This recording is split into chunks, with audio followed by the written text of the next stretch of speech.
नमस्कार, मी योगी सर्व city news मध्ये आपले स्वागत आहे। बातमीपत्राची सुरुवात करूया ठळक घडामोडींनी। संजय राठोड वन मंत्री यांना व समाजाला बदनाम करण्याचा प्रयत्न। घाटंजी नगर परिषदेकडून शहरात विकास कामांचा धडाका। निराधारांच्या समस्यांना वाचा फोडण्याकरिता महाबला व्यायामशाळेत मेळाव्याचे आयोजन।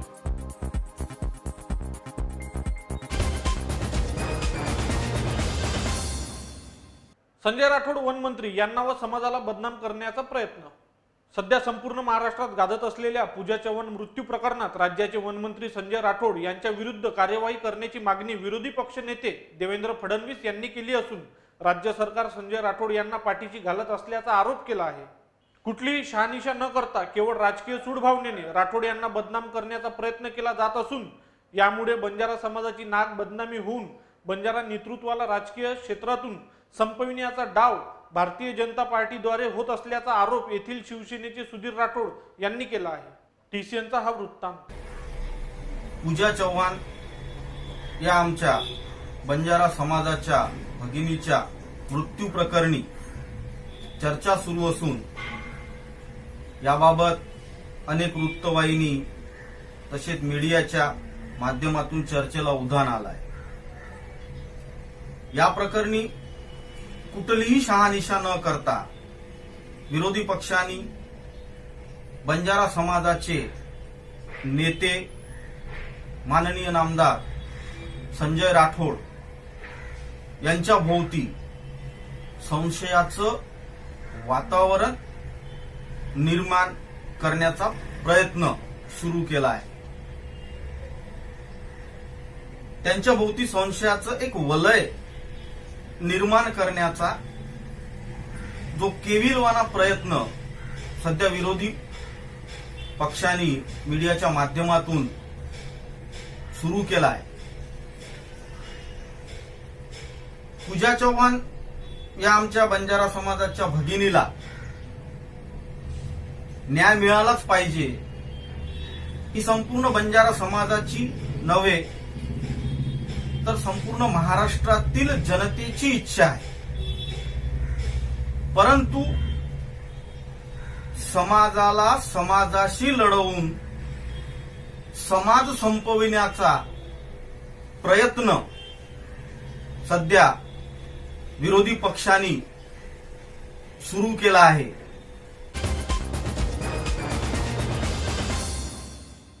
घाटंजी नगर परिषदेकडून शहरात विकास कामांचा धडाका। गेल्या 3 दशकापासून घाटंजी शहराचा विकास पूर्णतः खुंटला होता, परंतु आज परिस्थिती अशी आहे की शहराचा मुख्य रस्ता असो की गल्लीबोळीतील रस्त्यांची कामे ही जोमात चालू आहे। ठिकठिकाणी सांडपाण्याकरिता नाली गटारे बांधण्यात येत आहे। शहराच्या सौंदर्यात भर टाकणारी नगरपालिकेची 4 मजली इमारत तब्बल 7 कोटी खर्च करून बांधण्यात येत असून यात नागरिकांच्या सोयीकरिता कार्यालयीन कामकाजाकरिता लिफ्टची व्यवस्था आहे। इंटेरियर डेकोरेशन करिता 5 कोटी रुपये खर्च प्रस्तावित आहे। शहरातील घनकचरा संकलन करण्याकरिता घाटी येथे कामे चालू आहे। हिंदू स्मशानभूमी कब्रस्तानचे विकास कामे प्रगतीवर आहे। शहरातील नागरिकांना लग्न प्रसंगाकरिता किंवा इतर प्रसंगाकरिता 2 कोटी खर्च करून शिवाजी चौकातील सांस्कृतिक भवनाचे काम लवकरच चालू होणार असल्याची माहिती नगर परिषदेचे बांधकाम सभापती यांनी दिली।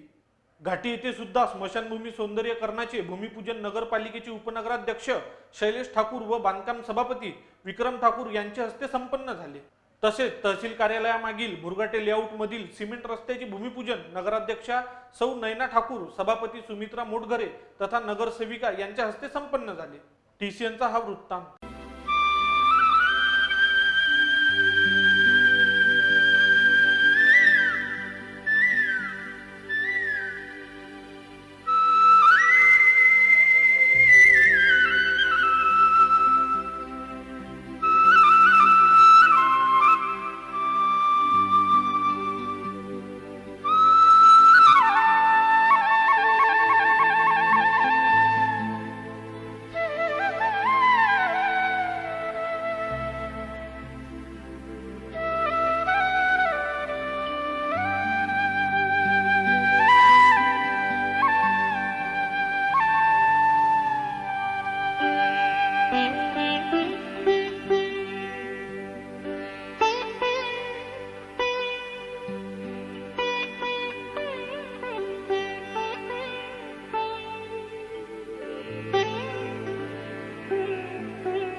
मृत आत्म्यास सद्गती प्राप्त होते, जेथे मोक्ष प्राप्त होते, अशा या आजच्या पवित्र भूमीत देवादिदेव महादेव श्री महाकालच्या चरणी मी या ठिकाणी नतमस्तक होतो. मला आठवते की मागच्या निवडणुकीच्या प्रचारादरम्यान ह्याच गोठाणावर आपली एक सभा होती आणि त्या सभेतच मी महादेवाला साक्षी मानून हे बोललो होतो. मला आठवते चांगलं 4 वर्ष झाले. त्या कुठल्याही परिस्थितीत माझ्या परीनं आपल्या घाटी परिसरातली ही स्मशानभूमी सुशोभित करू म्हणून. आता ते त्यावेळेस तर मी बोलून चुकलो. मग ज्यावेळेस मी प्रत्यक्ष काम करण्यासाठी हात घातला तर मला असं माहीत पडलं की ही जमीनच नगरपालिकेची नाही आहे आणि जरी नसली तरी हे रेड झोन मध्ये मोडत असल्याने ह्या ठिकाणी शासन कुठलाही 1 रुपया विकास कामासाठी देऊ शकत नाही. एवढी मोठी अडचण म्हणजे मनात राहून सुद्धा. पण महादेवाची कृपादृष्टी म्हणा, ते ईश्वरी चमत्कार म्हणा, तर हे काम माझ्या अंतःकरणात होतच करायचं. आपण म्हणतो एखादी गोष्ट प्रामाणिकपणे माणसानं मनात घेतली तर ते मग किती माणसाला अडचणी येऊ, त्याच्या मार्गात किती मोठे अडथळे निर्माण हो, पण परमात्माचा जर आशीर्वाद राहिला, कृपादृष्टी राहिली तर त्याच्यावरही आपण मात करून ह्या सर्व गोष्टी पूर्णत्वात नेऊ शकतो. त्याचाच अनुभव मला आज या ठिकाणी होत आहे. आता सुरुवातीचा जो काळ होता, मुख्याधिकारी म्हणून आमच्या मोटघरे मॅडम आल्या होत्या, तुम्हाला सर्वांना माहिती. आता सीओ कशी आहे काय, जनसामान्यांना त्यांची काही घेणं देणं नसते. म्हणून ह्या तक्रारी मी कधी लोकांना सांगत बसलो नाही का सीओ बरोबर नाही, काम होऊ शकत नाही. कारण की लोक तर हेच बनणार आहे की ते आम्हाला काही माहित नाही, आम्ही तुम्हाला निवडून दिलं, आमचं काम या ठिकाणी व्हायला पाहिजे आणि ते त्यांच्या ठिकाणी ते बरोबर आहे. म्हणून मी रडगांना कधीच मी रडलं नाही कोणापुढं. आणि वर्ष खराब झालं माझं. काही फालतू लोकांनी राजकारण केलं, त्यांचं मी नाव या ठिकाणी घेणार नाही. म्हणजे एवढं वाईट राजकारण, म्हणजे जिल्ह्यातल्या इतर नगरपालिका, इतरही नगरपंचायती आहे, ते घाटंजीच्या पुढं विकासाच्या बाबतीत पुढं चालल्या. आपण राळेगाव घ्या, राळेगावला कधी गेलं तसं वाटते कुठल्या एखाद्या मोठ्या शहरात गेलो की काय असं वाटते. तर ह्या सर्व खंत माझ्या मनात होत्या.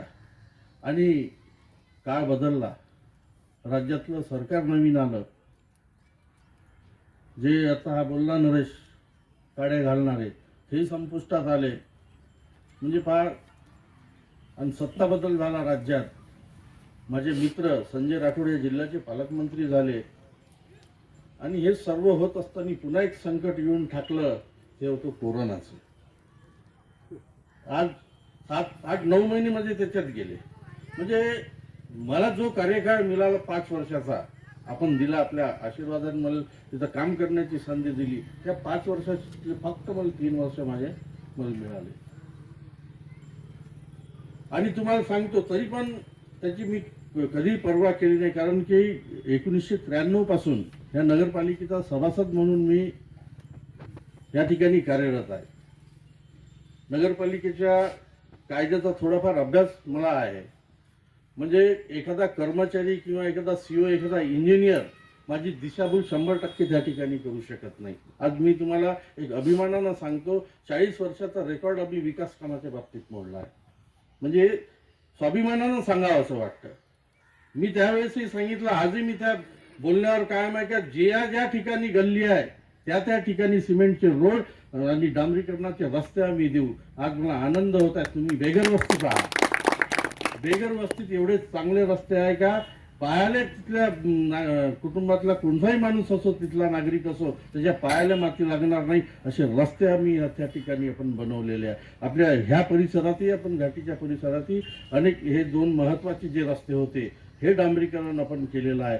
छोटे छोटे गल्ल्या आहे, आता काम चालू आहे. आणि महत्वाचं, सर्वात महत्वाचं म्हणजे नाल्या.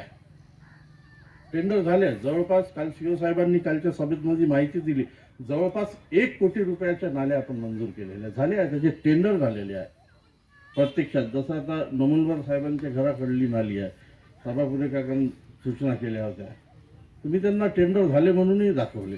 आता ते काही दिवसात ते कामं तुमचे प्रत्यक्ष त्या ठिकाणी चालू आहे. ज्या ज्या ठिकाणी नाल्या नाही आहे त्या ठिकाणी, आवश्यक त्या ठिकाणी आपण ते नाल्या त्या ठिकाणी देण्याचं काम करत आहोत.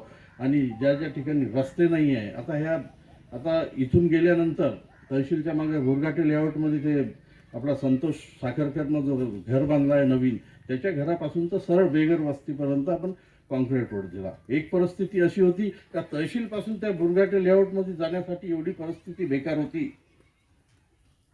का माणूस तर जनावर जाऊ नाही शकत त्या ठिकाणी. अशी परिस्थिती, अशा ठिकाणी आपण चांगले रस्ते देण्याचा त्या ठिकाणी प्रयत्न केला. आणि आज शासनाच्या स्वच्छ महाराष्ट्र प्रोत्साहन अनुदानातून आपण एक 5 लाख रुपये आज या स्मशानभूमीच्या सुशोभीकरणासाठी मंजूर केले. त्याचे टेंडर झाले, वर्क ऑर्डर झाली. आज आपण सर्वांच्या साक्षीने आपण या ठिकाणी भूमिपूजन केलं. मला इथंच थांबायचं नव्हतं. हे 5 आणि 5.5 लाख रुपयानं काही होणार नाही म्हणून मी एक बांधकाम विभागाची बैठक बोलवली, सीओला बोलवलं, इंजिनियरला बोलवलं. आणि आमचा जो विकास निधी आहे नगर परिषदच्या फंडातला, तो विकास निधी शिल्लक होता 5-7 लाख रुपये. म्हणलं हे 5-7 लाख रुपये आपण इथून सर्व तारेचं कंपाऊंड या ठिकाणी बांधूया, जेणेकरून ज्यांच्या घराण्यात माती देण्याची परंपरा आहे, मग मला वाटते गोंड समाजात जमिनीत पुरवल्या जाते, तर अशांना ह्या ठिकाणी असुविधा होऊ नये त्याकरिता आपण संपूर्ण कंपाऊंड या ठिकाणी बांधण्याचा पूर्ण एस्टिमेट तयार करण्याचं मी या ठिकाणी सांगितलं. आणि जेवढं काही चांगलं या ठिकाणी करता येईल तेवढं चांगलं काम करण्याचा प्रामाणिक प्रयत्न मी या ठिकाणी करणार. आणि मी आता राजकारण म्हणलं एकमेकाच्या विरोधात बोलणारच आहे. माझ्या मागे तर मला रोज कितीतरी लोक विरोधक बोलत असाल, अमुक झालं तमुक झालं. काही लोकांनी काल परवा फटाकेच फोडले म्हणे, झाले म्हणे अपात्र झाले म्हणे. म्हणजे एवढा आसुरी आनंद घेतात. मी म्हणलं ठीक आहे घ्या. म्हणजे मी हे ठरवलं का कोणाच्याही विरोधात बोलायचं नाही आणि मी ते बोलणारही नाही, पूर्ण नाही. आज मी पुन्हा इथं या ठिकाणी सांगतो, एक शब्दाने जर मी कोणाच्या विरोधात बोललो तर त्या दिवशी मला तुम्ही बोट दाखवून बोला की तू त्या दिवशी काय बोलला आणि आज काय बोलत आहे. एक शब्दाने मी विरोधात बोलणार नाही. मला काय करायचं आहे, मला कुठल्या विकासाची दिशा या शहराला द्यायची आहे, या घाटी भागाला द्यायची, हे देण्याचा प्रामाणिक प्रयत्न मी या ठिकाणी करणार आहे. नारायण काकांनी या ठिकाणी सूचना केली की ह्या ठिकाणी जसं प्रेत आपण जाळतो तर त्याचा पूर्ण धुरा महादेवाच्या मूर्तीवर येते. तर आपण जर आपल्या सर्वांच्या परवानगी असेल तर आपण महादेवाचं हे पूर्ण स्थानच आपण एक वेगळ्या ठिकाणी निघू. जरी याच्यावरतून खर्च आपल्याला अलाव नसेल, मंजूर होत नसेल, तर आपण लोकवर्गणीच्या माध्यमातून ह्या सगळ्या गोष्टी आपल्याला सहज उपलब्ध करता येते. त्या वर्गणी जाण्यात सर्वात एका नंबरवर तुम्ही माझं नाव ठेवा. आपण एकदम व्यवस्थित या ठिकाणी महादेवाची मूर्ती या ठिकाणी आपण स्थानापन्न करू. तुमच्या सर्वांची मदत मला पाहिजे. नमुलवार साहेबांना मी सांगितलं, आता पावसाळ्यात आपण बढिया ह्या ठिकाणी वृक्षारोपण करू आणि त्या प्रत्येक झाडाचं प्रत्येक वृक्षाचं संगोपन करणं आपली जबाबदारी आहे. झाड लावून दिलं म्हणजे आपली जबाबदारी संपलं असं नाही आहे. तर एक एक झाड, आता मी आमच्या त्या व्यायामशाळेसमोर जे झाडं लावले तुम्ही पहा, रोज मी पाणी देणे, ज्या ज्या पद्धतीनं मी तर ह्या ठिकाणी सांगितलं आपल्याला नगर परिषदकडून जे जे करता येईल त्या सर्व गोष्टी आपण या ठिकाणी करूया. या ठिकाणी ह्या सुशोभीकरणाकरिता नमुलवार साहेब तुम्ही आता सूचना केली की आपल्याला लोकवर्गणीतून आपल्याला शेड बांधता येईल का, 100% बांधता येईल. तुम्ही तुमच्या जे जे कन्सेप्ट आहे चांगले ते या ठिकाणी द्या. वर्गणीच्या माध्यमातून मी तुमच्या सोबत आहे, मी पुढाकार त्या ठिकाणी घेईल आणि एक चांगलं आणि देखणी म्हणजे आज तुम्ही घाटंजीचा उल्लेख या ठिकाणी काही लोकांनी केला की घाटंजीची स्मशानभूमी, तिथं तर लहान लहान मुलं फिरायला आणायला लागले लोक. म्हणजे एवढं निसर्गमय वातावरण. म्हणजे कोणी आता सांगायला नाही पाहिजे, कोणी तर मरण मागायला लागले. आता जा म्हणली येऊ दे बाबा इथं म्हणजे असं व्हायला नाही पाहिजे, असं माझं मत नाही आहे. पण किमान एक विरंगुळा म्हणून जरी आपण स्मशानभूमीत आलो आणि एखाद्या बेंचवर बसलो तर एक माणसाला एक समाधान या ठिकाणी वाटलं पाहिजे. एक चांगलं निसर्गाचं वातावरण या ठिकाणी निर्माण व्हावं हेच माझी इच्छा आहे. एवढंच या ठिकाणी बोलतो. असंच एक प्रश्न आहे, तो ह्या रोडला जो नवीन रोड आणला नाही तुम्ही, ते त्याला नाही का काहीतरी पायऱ्या किंवा इकडे झालं आहे ते त्याला तांत्रिक मंजुरात आपल्याला PWD BNC दिलेली आहे. त्या पायऱ्या स्टेप हे खालचे ते आपल्याला आता फक्त आता त्याचे प्रशासकीय मान्यतेसाठी आपण ते कलेक्टरकडे पाठवलं आहे. जास्तीत जास्त 8-15 दिवसात प्रशासकीय मान्यता झाली की 8-15 दिवस त्याला टेंडरले, जास्तीत जास्त महिना 1.5 महिन्यात त्या पायऱ्याचं सुद्धा या ठिकाणी काम होईल. मी सर तुम्हाला सांगितलं, मी एकही काम सोडलं नाही. मी जसा बोललो त्याप्रमाणे मी केलं. असाच प्रेमभाव सदैव तुम्ही माझ्या पाठीशी असू द्या. विशेष म्हणजे या ठिकाणी पाण्याच्या बाबतीतही मोठा प्रश्न घाटीवर होता. तो पाण्याचा प्रश्न जेवढा मार्गी लावता येईल मी या ठिकाणी लावण्याचा प्रयत्न केला. माझ्या माता भगिनींना तुम्ही विचारा, त्या ठिकाणी त्यांना जे पाण्यासाठी त्रास होत होता तो काही अंशी तरी या ठिकाणी कमी झाला. 1972 सालाची या ठिकाणी नळ योजना आहे. म्हणजे घाटंजी शहरात आणि घाटीत जो पाणी पुरवठा ज्या पाईपलाईनने होतो तो पाईपलाईन पूर्ण कुजलेली आहे, सडलेली आहे. आज आपण जर मनावर घेतलं तर आज पाण्याची उपलब्धता आपल्या वाघाडी नदीत एवढी आहे की आपण दररोज 2 टाईम पाणी लोकांना देऊ शकतो, एवढं पाणी आहे. परंतु दुर्दैव असं आहे की वॉटर फिल्टरची बिल्डिंग पूर्ण खचल्या गेली आहे. तिच्या मशिनऱ्या जे जुन्या पुराण्या झाल्या आहे आणि पाईपलाईन आहे अंदर तिथे पूर्ण सडली आहे. त्याच्यामुळं कुठं पाणी ते आतमध्ये त्याच ठिकाणी मुरत आहे. अशुद्ध पाणी लोकांपर्यंत जात आहे. तरी पण आपण प्रयत्न करत आहोत ब्लिचिंग पावडर टाकून एक चांगलं पाणी. आज तुम्ही पहा, आपल्या पाण्याविषयी काहीच तक्रार नाही आहे. विशेष करून घाटीच्या ह्या एरियामध्ये तर पाण्याची समस्या नसावी. आता थोडीफार कधीतरी काही तांत्रिक अडचणी येते, त्यावरही मात करण्यासाठी मी हे सांगितलं आहे की पाण्याचे टँकर तुम्ही त्या ठिकाणी पोहोचवा. आज बेगर वस्तीमध्ये आम्ही 10-10 लिटरच्या टाक्या तिथं उभ्या केल्या. आता ह्या उन्हाळ्यात तिथून आपण पिण्याच्या पाण्याची व्यवस्था करू, कारण की तिथं पाण्याची व्यवस्था व्हावी म्हणून आपण तिथं बोरवेल दिले. पण ते पाणी जेव्हा तपासणीसाठी यवतमाळच्या प्रयोगशाळेसाठी पाठवली तर पाणी पिणं अयोग्य आहे असा अहवाल आल्यामुळे ते पाण्याच्या टाक्या तशाच थांबल्या. मग मी असा विचार केला की आपल्याजवळ जो फायरचं जी गाडी आहे त्या फायरच्या गाडीत आपल्या हर्षेची जी विहीर आहे, अग्रवालची विहीर आहे, जे एक पाणी शुद्ध आणि पिण्यायोग्य पाणी आहे असं पाणी आपण त्या टाक्यात टाकून त्या लोकांपर्यंत पोहोचवण्याचं काम करू. आणि तसंच नवीन काही गोष्टी विकासाच्या बाबतीत असेल तर आपण नक्कीच या ठिकाणी मला कधीही सूचना करू शकता. धन्यवाद.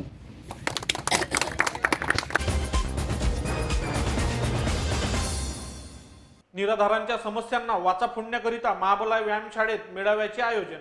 घाटंजी शहरातील वृद्ध व्यक्तींना व विधवा परितक्त्या शासनातर्फे 1000 रुपये दिल्या जाते, परंतु गेल्या बऱ्याच महिन्यापासून या गरीब लोकांना त्यांचे हक्काचे पैसे मिळत नसल्याने त्यांच्यावर उपासमारीची पाळी येऊन ठेपली आहे.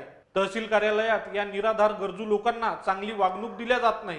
बँकेत सुद्धा त्यांची हेळसांड होऊन त्यांना अपमानित केल्या जाते. यामुळे सदर निराधार नागरिकांना न्याय मिळवून देण्याकरिता येथील महाबला व्यायामशाळेत मेळाव्याचे आयोजन करण्यात आल्याची माहिती नगर परिषदेचे बांधकाम सभापती विक्रम ठाकूर, अनिल खोडे सभापती आरोग्य समिती यांनी दिली. निराधार व्यक्तींना मेळाव्यात येताना आपले बँकेचे पुस्तक पासबुक सोबत आणावे. TCNचा हा वृत्तांत. 7-8 महिने झाले आम्ही जाऊन परत येऊन राहिलो. आम्हाला पैशासाठी गेल्यानंतर बँकामध्ये सांगते तुमचे पैसे आले नाही. आम्ही आता यावेळेस या वयामध्ये आम्ही का करावं. तर लोकांचे पगार होऊन नाही राहिले. म्हातारे गोदारे लोक तिथं चालले आहे पण त्यांचे पगार होऊन नाही राहिले. या सर्व याच्यामुळे आम्ही कलेक्टर साहेबांना निवेदन देऊन राहिलो आहे. हे बातमीपत्र इथेच थांबूया. परत एक नजर टाकूया आजच्या हेडलाईन्सवर. संजय राठोड वनमंत्री यांना व समाजाला बदनाम करण्याचा प्रयत्न. घाटंजी नगर परिषदेकडून शहरात विकास कामांचा धडाका. निराधारांच्या समस्यांना वाचा फोडण्याकरिता महाबला व्यायामशाळेत मेळाव्याचे आयोजन.